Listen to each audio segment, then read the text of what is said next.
Juan Kapitulo 14, versikulo 1 hangtod sa 5. Ano yung atong pagabasahon karon igsoon, no?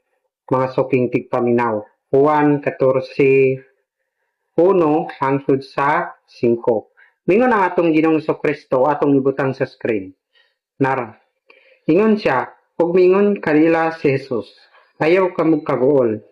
Salig kamo sa Dios ug salig usab kamo kanako. Sa dos, sa balay sa akong amahan adunay daghang mga lawak, ug madto ako aron pag-andam ug dapit alang kaninyo. Kung dili pa kini tinuod, dili ko unta kamo sultihan niini. 3. Ug kung natuwa na ako didto ug makaandam nagdapit alang kaninyo,